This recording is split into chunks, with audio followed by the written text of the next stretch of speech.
The SS scouts were the best of the best, trained to find anything, track anyone, disappear into forests, and reappear behind enemy lines without a trace. They were ghosts. But in one French barn, they met something worse than a ghost. They met a carpenter with a sliding rail, a Lee-Enfield rifle, and 12 rounds. By the time the 12th scout fell, the Germans were convinced they were fighting multiple snipers. They called in reinforcements against a phantom squad. It was one man, one barn, and one piece of woodworking that broke every rule of combat.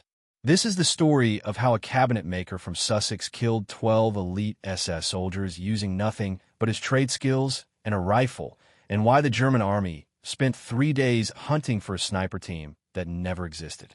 Let's break it down. Before I tell you how one carpenter destroyed a dozen of them, you need to understand what SS scouts actually were.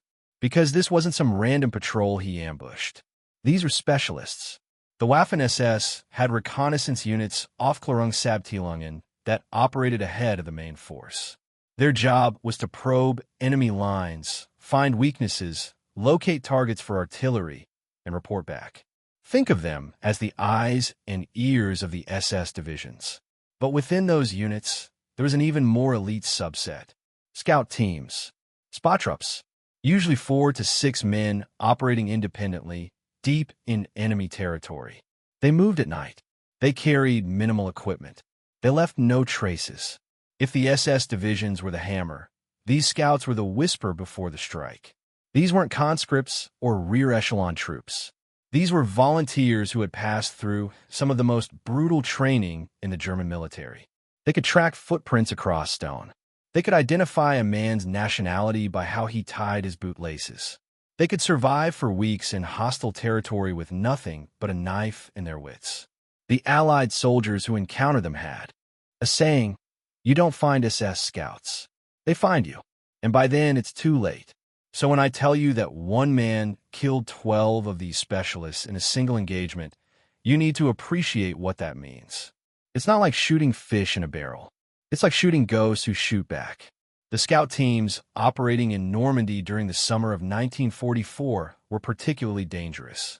They'd been pulled from the Eastern Front veterans of years of brutal combat against Soviet partisans. They knew every trick, every ambush technique, every way a sniper could hide. They'd survived the Russian snipers, the partisans who hung from trees like spiders, the entire savage calculus of the Eastern Front.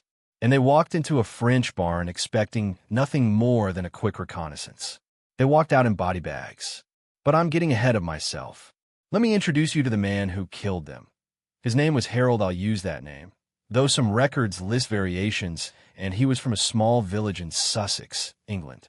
Born 1912, the son of a furniture maker who was the son of a furniture maker. The family had been building cabinets, chairs, and wooden fittings for 3 generations. By the time Harold was 8, he could identify with species by smell. By 12, he could dovetail joints that his father said were tighter than a vicar's purse. He wasn't a soldier.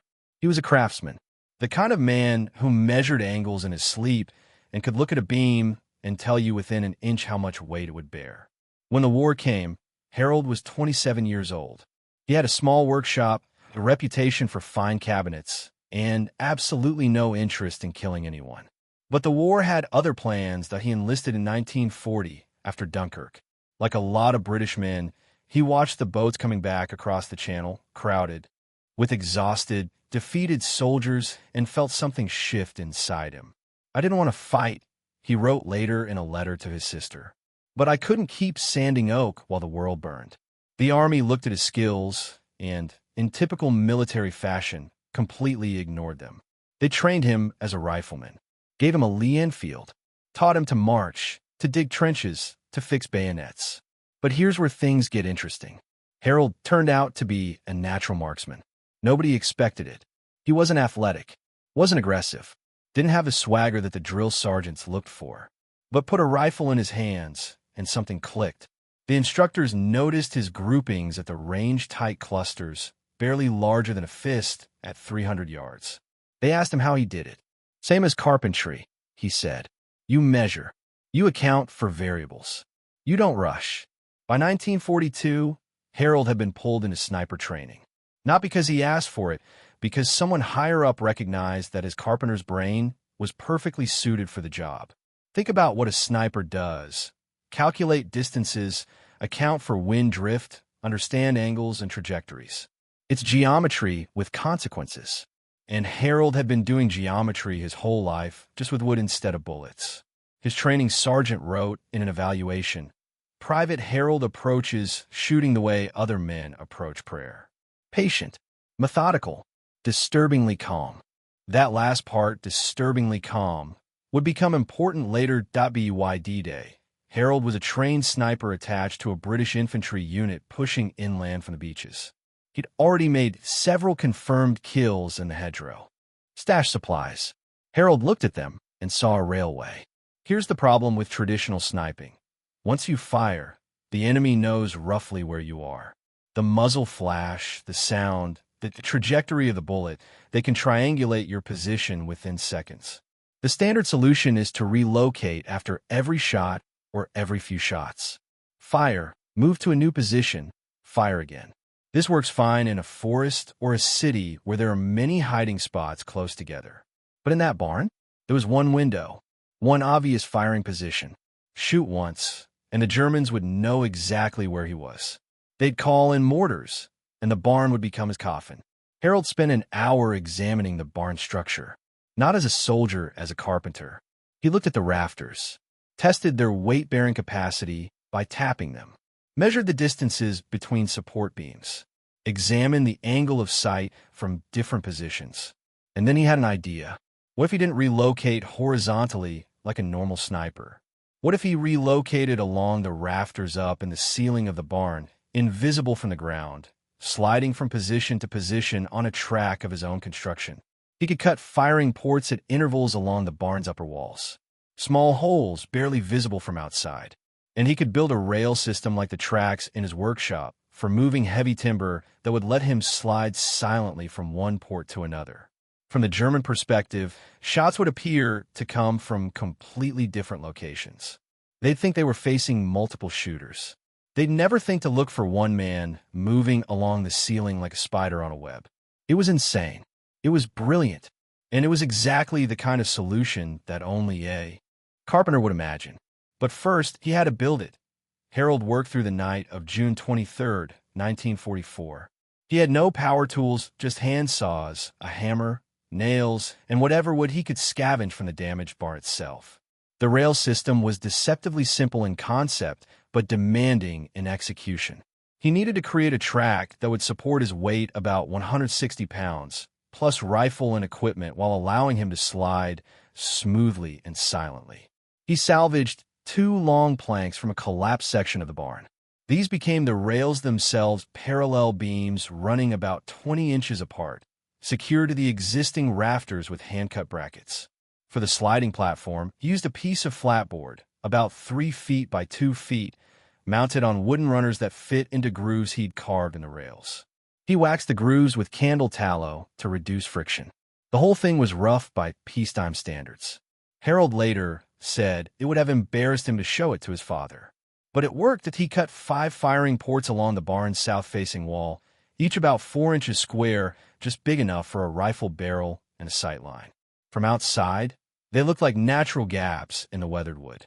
You'd never notice them unless you were specifically looking. The ports were spaced about 15 feet apart. The rail ran behind all 5, allowing Harold to slide from one end of the barn to the other in roughly 10 seconds. Think about what this meant tactically. A normal sniper fires and relocates by physically moving, climbing down, running to a new position, setting up again. This takes minutes at minimum. During that time, the sniper is vulnerable, moving exposed. Harold could fire from port 1, slide 15 feet in 3 seconds, and fire from port 2 before the Germans had even processed where the first shot came. From the enemy's perspective, it would be impossible. 2 shots from different positions, seconds apart, that's 2 snipers. 3 shots from 3 positions, 3 snipers. The math would never add up to one man. That he tested the system before dawn on June 24th, slid back and forth along the rail, practiced mounting his rifle to each port. timed himself position 1 to position 5 in 18 seconds, position 1 to position 3 in 8 seconds. Then he settled in to wait. He had his Lee Enfield No. 4 rifle with a telescopic sight. 50 rounds of ammunition, more than he expected to need. Water, hard biscuits, and a pocket Bible his mother had given him before he deployed. The crossroads were quiet. The morning mist hung over the fields, and Harold, suspended in the rafters of a burned-out French barn, began his vigil. He didn't know it yet, but he was about to have the most productive 8 hours of any sniper in the Normandy campaign. They came at 0730 hours. For men, moving in a loose diamond formation across the fields from the east. Harold watched them through his scope. He immediately recognized them as SS. The camouflage patterns were distinctive, and they moved with the fluid confidence of elite troops. He later described them as cats walking through a dog's territory, aware of danger, but convinced of their own superiority. They weren't being careless. They checked sight lines, used cover when available, moved in bounds, with one man always watching while the others advanced. They were doing everything right, but they were focused on ground-level threats. Hedgerows, ditches, the obvious hiding spots. Nobody was looking at the barn's roofline. Nobody was checking for 4-inch holes in weathered wood. Harold tracked the lead scout, a tall man with an MP-40 submachine gun, as he approached the crossroads. The range was about 280 meters, well within the effective range of the Lee Enfield. Harold placed his crosshairs on the scout's center mass, accounted for the slight crosswind, exhaled half a breath, and squeezed the trigger. The rifle barked. The scout dropped. The other 3 SS men reacted instantly, exactly as their training demanded. They hit the ground, sought cover, and began scanning for the shooter. One of them shouted something in German. Another was already working a radio. But Harold was already moving. Before the sound of his first shot had finished echoing, he was sliding down his rail toward port 3, the middle position, 30 feet from where he'd fired. 3 seconds. That's all it took. The Germans were looking toward port 1. Their eyes were searching the area where the shot had come from. They never saw Harold's rifle barrel emerge from a completely different position. Second shot. Second scout down. This one had been the radio operator. His equipment sparked and smoked as the bullet tore through him. Now the 2 surviving scouts were panicking. 2 shots from 2 different positions, less than 5 seconds apart? That meant multiple snipers. That meant they were surrounded. Harold watched them through his scope. One was trying to crawl toward a ditch. The other was frozen, caught between running and fighting, doing neither. He slid to port 5, the far end of the barn. Third shot. The crawler stopped crawling. The last scout broke. He abandoned his training, abandoned his weapon, and sprinted for the tree line 200 meters away. He made it about 40 meters before Harold's 4th shot, dropping .4 SS scouts. For shots, elapsed time from first shot to last, approximately 30 seconds. And from the German perspective, shots had come from at least 3 different positions. Minimum 3 shooters, more likely 4 or 5. The crossroads were silent again. Harold slid back to the center port and resumed watching. The morning sun was climbing. The mist was burning off. And somewhere behind German lines, someone was about to receive a very alarming radio report. The German response came faster than Harold expected. By 0900 hours, he could see movement in the tree line to the east, more troops gathering, officers with binoculars scanning the terrain. They knew they'd lost a scout team. They knew there were snipers somewhere near the crossroads. What they didn't know was how many or exactly where. Harold stayed motionless in his rafter position. One advantage of his rail system: he didn't have to stay prone at a firing port. He could sit comfortably on his platform, completely concealed, and only move into position when he spotted a target at T0945. A second scout team emerged from the trees. This one was larger 6 men instead of 4, and they were taking no chances. They moved in short bounds, using every scrap of cover. One man had a scoped rifle, a counter-sniper, tasked with finding and killing whoever had eliminated the first team. 2 others carried machine pistols. The remaining 3 had grenades prominently displayed on their webbing. This was a kill team. They weren't here to scout. They were here to hunt. Harold watched them for nearly 20 minutes, letting them get comfortable. They set up positions around the crossroads, covering different angles. The counter-sniper took position behind a stone wall, scanning with his scope. He was looking at the hedgerows, at the ditches, at every logical hiding spot. He wasn't looking at the burned-out barn's roofline. Harold chose his first target carefully, the counter-sniper. The man was the biggest threat, and he was also the most stationary, lying prone behind his wall. Rifle steady, I pressed to his scope. Harold put his crosshairs just above the man's shoulder blades. At this angle, the bullet would pass through the spine and into the heart. Quick, clean, irreversible. He fired from port 2. The counter-sniper never moved. One moment he was hunting, the next moment he was dead. The other 5 SS scouts scattered like startled birds. But Harold was already sliding port 2 to port 4, a distance of 30 feet covered in 6 seconds. The second shot caught a scout who was running toward the stone wall, probably hoping to recover his comrade's rifle. He dropped mid-stride. Now the Germans knew they were in serious trouble. They'd sent a kill team to eliminate what they thought was a sniper nest. The nest was eliminating them instead. The 4 surviving scouts did something smart. They split up. 2 went north, 2 went south, all of them running for cover in different directions. They were trying to make it impossible for a single shooter to track all of them, which would have worked against a normal sniper.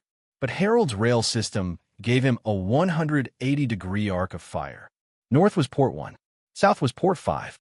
He could cover both. Shot 3 a scout running north, caught in the open. He slid to the opposite end of the barn. Shot 4 a scout running south, dropped behind a hedgerow that wasn't quite tall enough to hide him. The last 2 scouts went to ground. They'd found solid cover, a drainage ditch, and a pile of rubble. They weren't moving. Professional. Patient. Waiting. What followed was a test of patience. Harold in his rafters. 2 SS scouts in their hides. Nobody moving. Nobody shooting. The summer sun climbing higher, making the barn's upper levels stifling hot. This is where Harold's carpenter mentality proved decisive. A regular soldier might have gotten impatient, might have taken a bad shot, might have revealed his position through movement. Harold simply waited, the same way he'd waited for glue to dry, for finishes to cure, for wood to season properly. He had water. He had shade. He had all day. The SS scouts didn't have all day. They were in exposed positions, in enemy territory, with dead comrades around them, and what they believed was a squad of snipers overhead. Sooner or later, they had to move that T-1147 hours, more than 2 hours after his last shot one of the scouts broke. He started crawling north, probably hoping to circle around and escape through the tree line. Harold tracked him through the scope. Let him crawl for 30 seconds. Let him start to believe he might make it. Then fired. From port 3, the scout stopped crawling. The last survivor did something Harold didn't expect. He stood up, dropped his weapon, raised his hands. He was surrendering to an enemy he couldn't even see. Harold considered his options. A surrendering soldier, by the laws of war, should be taken prisoner. But Harold was alone, in a concealed position, with no way to capture anyone. If he let this man live, the German would eventually reach his own lines and report everything he'd seen. Which was what? Shots from multiple positions. An estimated 4 to 6 snipers. A well-coordinated ambush at the crossroads. All of which was false. But the German didn't know that. Harold made a decision. He held his fire. The surrendering scout stood there for nearly a minute, hands raised, turning slowly as if trying to show he was no threat. Then, when no one shot him or came to capture him, he slowly, very slowly picked up his weapon and began walking backward toward the German lines. Harold let him go. It was a gamble. But Harold reasoned that a survivor who believed he'd faced multiple snipers would spread that story. The Germans would continue hunting for a phantom squad. They'd never look for one man in a barn. He was right. But the day wasn't over yet. The survivor's report must have been alarming, because what came next was a full platoon, roughly 30 men with machine gun support, moving toward the crossroads in a tactical formation. This was different. This wasn't reconnaissance. This was assault. Harold watched them through his scope. Counted rifles. Noted positions. assessed his options. 30 men against one was impossible odds. His rail system gave him advantages, but not that many advantages.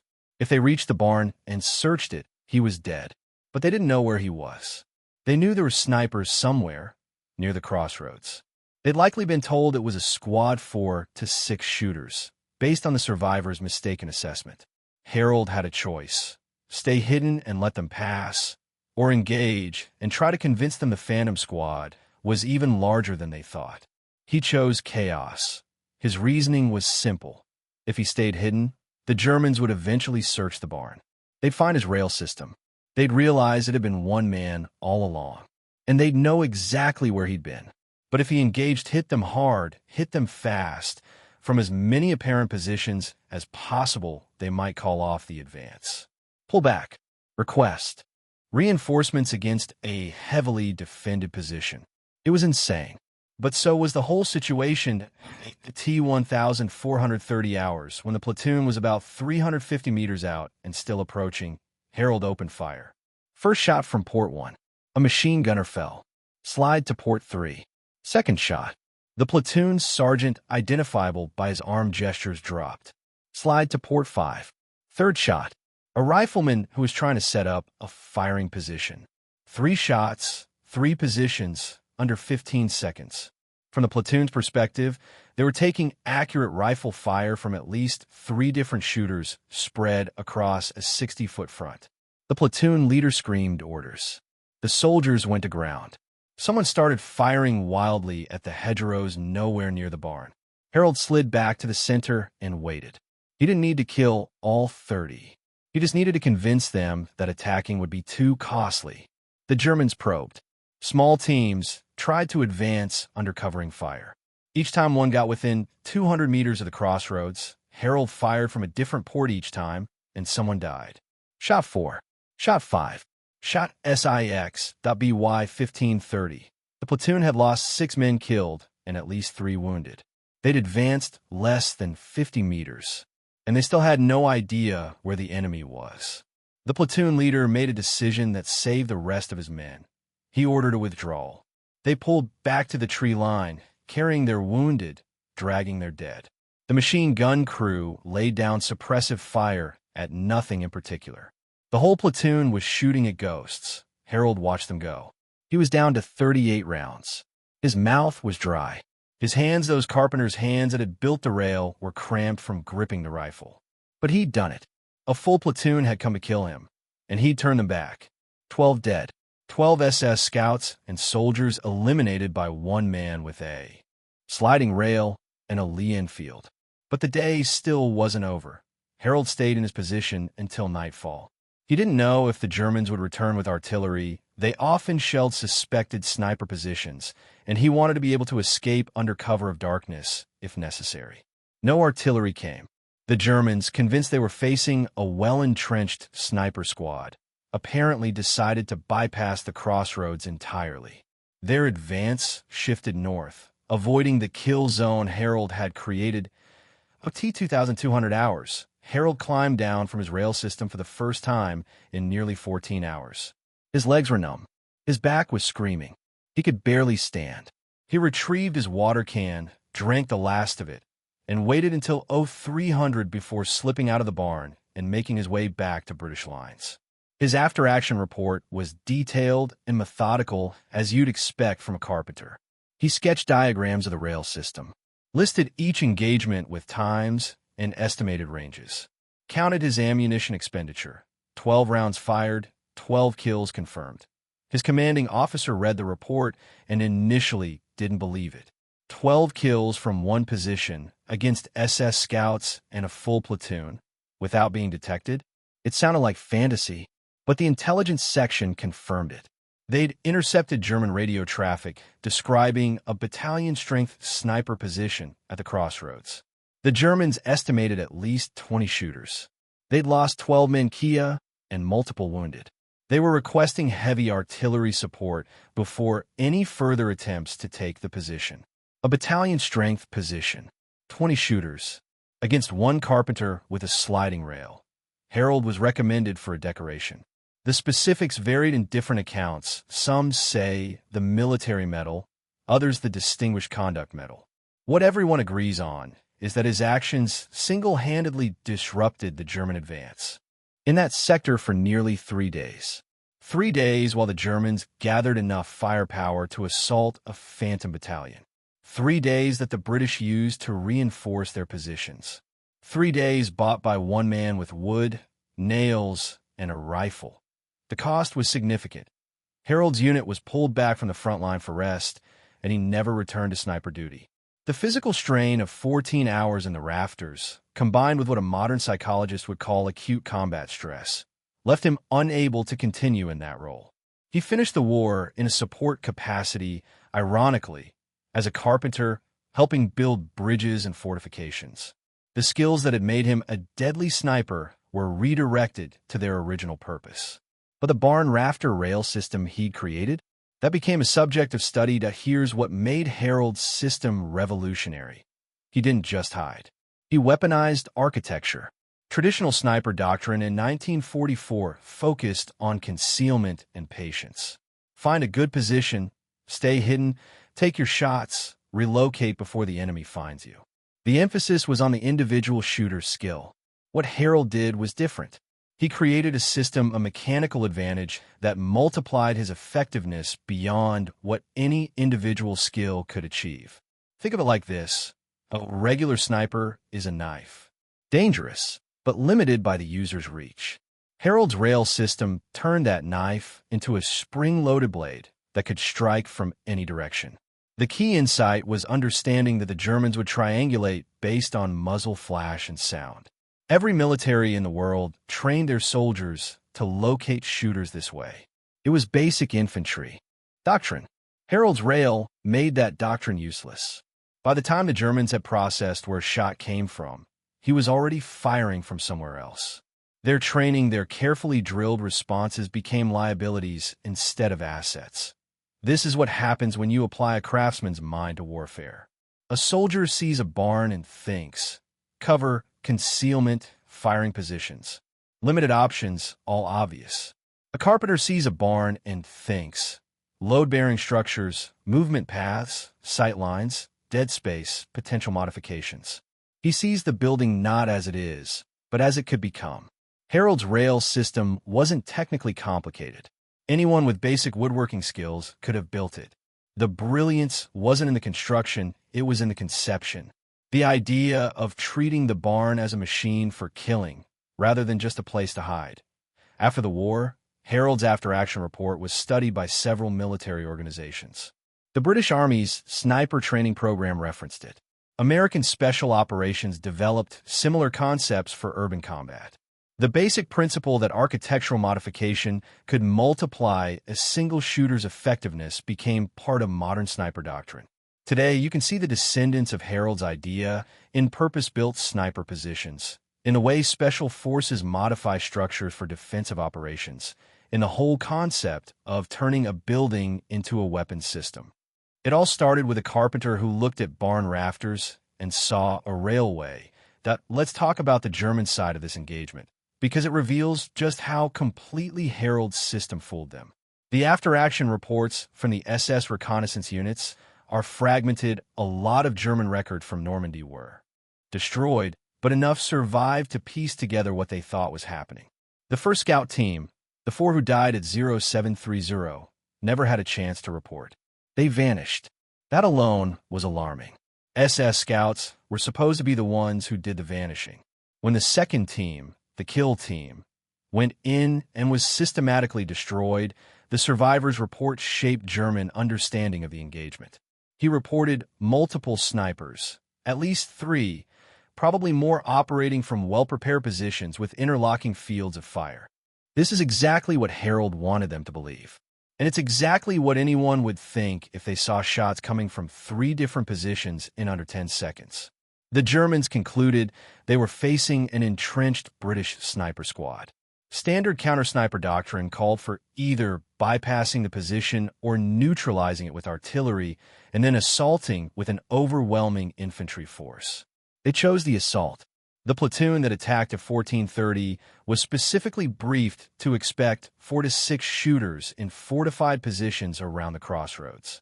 When that platoon took fire from what seemed like even more positions and lost 6 men in an hour without ever seeing an enemy, the assessment was revised upward. By evening, German intelligence was reporting a company-strength defensive position, possibly with machine guns and prepared fighting positions. They estimated the total enemy strength at 30 to 50 soldiers. One man, they thought they were fighting 50. The German response was entirely rational, based on the information they had. They weren't stupid, they were wrong because Harold had made it impossible to be right. Every piece of the evidence of the shot angles, the timing, and the accuracy pointed to multiple shooters. The only way to arrive at the truth, one man with a sliding rail, would be to imagine a solution so unconventional that nobody thought to look for it. The Germans never searched the barn because they never suspected it. They were looking for a network of positions across the terrain. The idea that all those shots could come from one building, let alone one shooter, simply didn't occur to them. This is what deception really looks like. Not elaborate lies, but simple truths arranged to create a false picture. Harold didn't claim to be multiple snipers. He didn't plant fake evidence. He simply fired from different positions and let the Germans' own training fill in the blanks. They saw what they expected to see, a sniper team operating according to conventional doctrine. What they couldn't see was a carpenter who didn't know conventional doctrine, solving the problem the only way he knew how, with wood, angles, and patience. Let's zoom out and talk about why this story is significant beyond the tactical details. First, it's a case study in asymmetric warfare. One man, with minimal resources, defeated a force 20 times his size. Not through superior firepower, through superior thinking. The Germans had every advantage: numbers, equipment, training, communications. Harold had a rifle, some wood, and a brain that worked differently from theirs. His carpenter background wasn't incidental to his success. It was central. The same cognitive patterns that let him visualize furniture in raw lumber let him visualize a weapons system in barn rafters. This is something military theorists call lateral thinking, approaching problems from unexpected angles.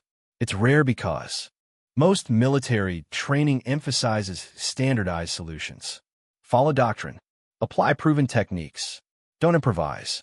Harold improvised because he didn't know he wasn't supposed to. Second, this story shows the limits of training against creativity. The SS Scouts were among the most highly trained soldiers in the German military. They'd survived the Eastern Front. They knew every trick in the book. But Harold wasn't using tricks from a book. He'd written his own book based on principles from a completely different field. Their training actually worked against them. They knew how to find snipers, so they looked for snipers. They knew where snipers hid, so they searched those places. They knew how snipers operate, so they assumed Harold was operating that way. Every piece of knowledge they had pointed them in the wrong direction. Third, this story illustrates the value of unconventional minds in warfare. Armies generally prefer conformity. Soldiers are trained to follow orders, work as units, and apply doctrine uniformly. This makes sense for large-scale operations where coordination is essential. But in small-scale engagements, one man against many conformity is death. The enemy knows your doctrine, too. They've trained against it. They're expecting it. What they can't expect is a carpenter building a sliding rail in barn rafters. They can expect a solution from outside the military mental framework. Harold's mind wasn't shaped by military thinking. It was shaped by measuring boards and calculating loads and solving practical problems with limited materials. And in that specific situation, that background was more valuable than years of combat training. The SS Scouts died not because they were bad soldiers. They were excellent soldiers. They died because they encountered a problem their training couldn't solve. An enemy who wasn't playing the same game. What happened to Harold after the war? He went back to Sussex, reopened his workshop, built cabinets and furniture until he retired in 1978. He married a woman he'd known before the war, had 2 children, and lived what seemed like a completely ordinary life. He didn't talk about the barn much. His son said later that Harold mentioned it exactly twice. Once, when his grandson asked about the war, and once when a military historian tracked him down in the 1970s to verify details for a book. Both times, Harold seemed uncomfortable. Not ashamed, just uncomfortable. He said killing was carpentry, his son recalled. He measured the problem, found the solution, and did the work. But he said the wood didn't scream, and the wood didn't have families waiting for it to come home. That last part haunted him, not the killing itself. Harold seemed to accept that as a grim necessity of war. What haunted him was the efficiency. 12 men in one day, and he'd never even seen most of their faces. He felt like he'd built a machine for killing people, his son said. And he was right in a way. That's exactly what he'd built. But living with that knowledge, knowing you could do that, knowing you had done it, that was hard for him. Harold died in 1989. His obituary in the local paper mentioned his furniture work, his service in the war, without details, and his family. It didn't mention the barn, or the rail, or the 12 SS Scouts. The military historian's book was published in 1984. It included a chapter on unconventional sniper tactics, featuring Harold's engagement. The chapter was well-researched but didn't name him. Harold had asked for anonymity directly. After his death, his family allowed his name to be used in subsequent accounts. By then, the story had become a case study in military academies. The carpenter who built a killing machine. But Harold would have hated that framing. He wasn't a killer who knew carpentry. He was a carpenter who, for one day, applied his skills to killing. There's a difference. His workshop in Sussex still exists, now run by his grandson. If you visit, you can see Harold's tools, the same handsaws and hammers he used to build the Rafter Rail. They're displayed in a glass case, alongside a faded photograph of Harold in uniform. The rifle isn't there. Harold turned it in after the war and never touched another firearm. He said they reminded him of the other kind of work. Now let me tell you about the days that followed Harold's engagement, because the ripple effects extended far beyond that single barn. The German forces in that sector spent the next 72 hours preparing for an assault that would never come, or rather, preparing to assault a position that never existed. They brought up a full company of infantry. They positioned mortars. They even requested air support, though none was available in those chaotic days of the Normandy campaign.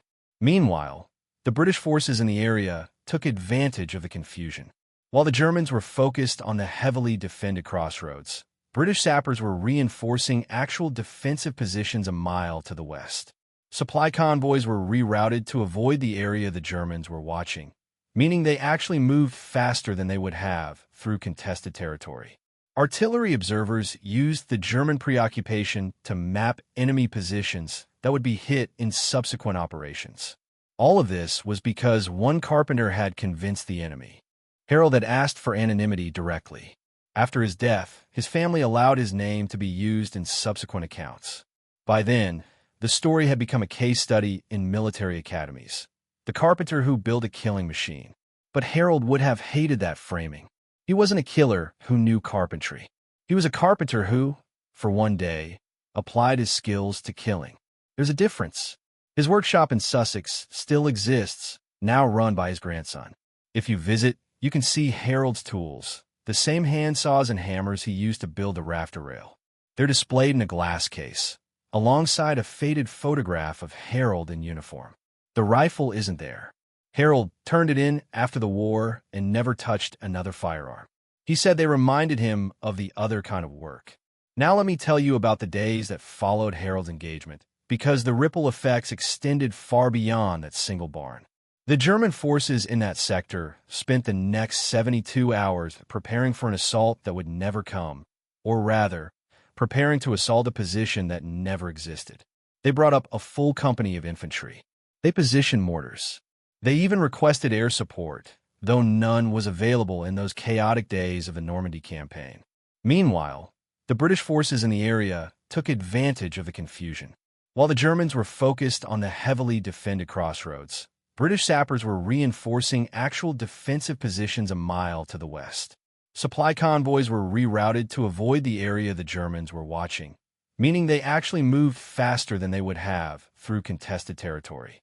Artillery observers used the German preoccupation to map enemy positions that would be hit in subsequent operations. All of this was because one carpenter had convinced the enemy